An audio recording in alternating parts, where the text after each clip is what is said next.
আসসালামু আলাইকুম সুপ্রিয় দর্শক মণ্ডলী, আপনারা নিশ্চয়ই শুনেছেন আমির খসরু মাহমুদ চৌধুরী সংসদে কী ধরনের কথা বলেছেন। তিনি এখন অর্থমন্ত্রীর চেয়ারে বসে আছেন।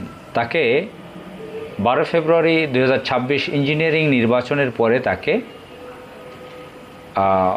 অর্থমন্ত্রী বানানো হয়েছে।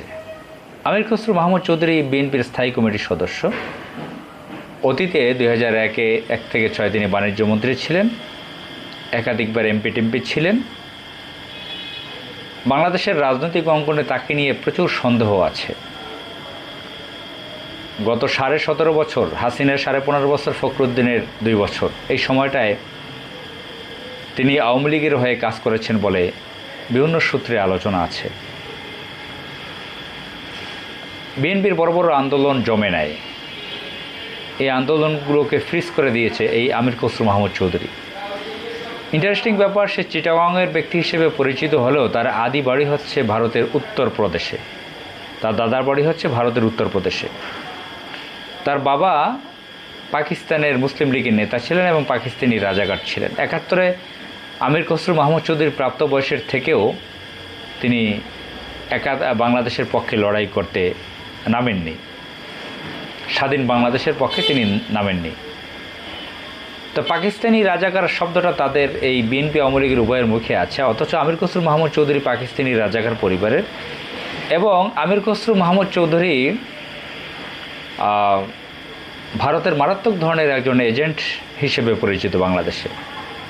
সংসদে তিনি কি বলেছেন? সংসদে বলেছেন যে বিরোধী দলে জামাত ইসলামের নেতাদেরকে, সংসদ সদস্যদেরকে উদ্দেশ্য করে তিনি বলেছেন তাদের ঋণ আছে কিনা। তারা বলছে না না, হাত জাগিয়ে আমাদের ঋণ নাই। তো ঋণ না থাকলে আবার ব্যাংক করছেন কিভাবে, কী কারণে করেছেন ইত্যাদি, এই ধরনের অবান্তর ফালতু প্রশ্ন তিনি ছুড়ে করেছেন। তার কথাবার্তায় তাকে বোঝা গেল তিনি অসংলগ্ন, হয়তো তিনি অতিরিক্ত মদ পান করেছেন, বেসামাল পরিস্থিতিতে আছেন। এমনিতেই তো এই সমস্ত লোকজন, এই টাইপের লোকজনরা মদ-টদ প্রচুর খায়। বনানীতে 5 স্টার হোটেলের মালিকানাও একসময় তার ছিল, হোটেল সারিনা 5 তারকা হোটেল। এই যে শামা ওবায়েদ পররাষ্ট্র প্রতিমন্ত্রী,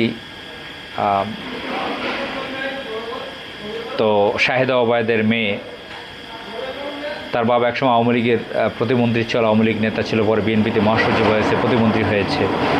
কে এম ওবায়দুর রহমান, তার কন্যা শামা ওবায়েদ, তিনি বিএনপির একজন নেত্রী এবং এখন ফরেন স্টেট মিনিস্টার। অনেকে বুঝতে সক্ষম হচ্ছেন, অনেকে ইঙ্গিতে বলেছেন যে আমির খসরু মাহমুদের সাথে তার একটা অবৈধ সম্পর্ক আছে।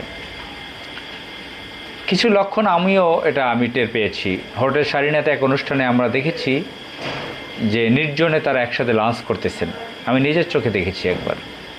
তো অত বড় হোটেলে তারা হারিয়ে যেতে পারেন, কোনো ব্যাপার না, আমরা দেখেছি শেখ হাসিনার সময়ে কোনো একটা অনুষ্ঠানে। তো যাই হোক, সেটা তার অন্যান্য ব্যক্তিগত ব্যাপার। আমির খসরু মাহমুদ চৌধুরী একজন দুর্নীতিগ্রস্ত ব্যক্তি হিসেবে পরিচিত, না একদম মারাত্মক ধরনের করাপ্টেড ব্যক্তি হিসেবে পরিচিত। কোনো বড় ধরনের ইকোনমিস্টও না, ছোটো ধরনের ইকোনমিস্টও না, এই ধরনের কমার্শিয়াল লেখাপড়া অ্যাভেলেবেল লোকে করে। তিনি যে গ্র্যাজুয়েশন করেছেন, কিছু লেখাপড়া করেছেন, এই ধরনের লেখাপড়া। কিছুক্ষণ আগেও আমার সাথে একজন ভদ্রলোক ছিলেন, প্যান্ট শার্ট ইন খুলে পড়ে যায় নর্মাল, তিনিও সিও করা। তো ফাইন্যান্সিয়াল উচ্চ ডিগ্রিওয়ালা লোক, ডিগ্রিওয়ালা লোকের বাংলাদেশে অভাব নেই। তিনি ওই ধরনের কোনো হাই লেভেলের ডিগ্রিওয়ালা নন, ফাইন্যান্সিয়াল ইকোনমিক্যাল, কোনো অর্থনীতিবিদ নন, অর্থনীতির উপরে বই লেখা নাই, কোনো বড় অভিজ্ঞতা নাই, কোনো রিসার্চ নাই। তিনি বাণিজ্য মন্ত্রণালয় চালিয়েছেন, সেখানেও দাম দ্রব্যমূল্য নিয়ন্ত্রণের বাহিরে ছিল সেই সময়টায়। সিন্ডিকেট বন্ধ করতে পারেনি, নিজেই সিন্ডিকেটের সাথে জড়িত বলে আলোচনায় ছিল। আজকে সেই লোক ফিনান্স মিনিস্টার, বাংলাদেশের অর্থমন্ত্রী, 9 লক্ষ কোটি টাকার উপরে আজকে বাজেট করছে এবং সংসদে দাঁড়িয়ে জামাতকে নিয়ে হাস্যকর কথা বলছে। বাংলাদেশের ভাগ্য এমন একটা খারাপ ভাগ্য এখন পর্যন্ত যে এই 55টা বছর ভারতীয় পাপেট পুতুল এজেন্টদের কাছে বাংলাদেশের রাষ্ট্র ক্ষমতা, সরকারি ক্ষমতা, আওয়ামী লীগ, বিএনপি, এই যে এরশাদের জাতীয় পার্টি, এই 3টা পরিবার মিলে ভারতের প্রতিনিধিত্ব করেছে তারা। ভারত যা করেছে সেভাবে তারা চলেছে, এখনও চলছে। আমাদের 24-এ একটা বিপ্লব হয়েছে, সেই বিপ্লবটা প্রতিবিপ্লব ঘটে গেছে, সেই বিপ্লবটাকে ধ্বংস করে দেওয়া হয়েছে, ডিস্ট্রয় করে দেওয়া হয়েছে।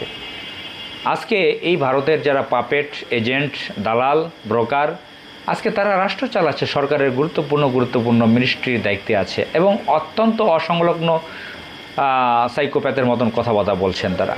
মনে হচ্ছে তারা মারাত্মক ধরনের ড্রাগ এডিক্টেড। এই ধরনের বিষধর করাপ্টেড লোক, বিদেশি শত্রু দেশের এজেন্ট, তাদের হাতে কীভাবে বাংলাদেশ নিরাপদ থাকতে পারে? আসসালামু আলাইকুম।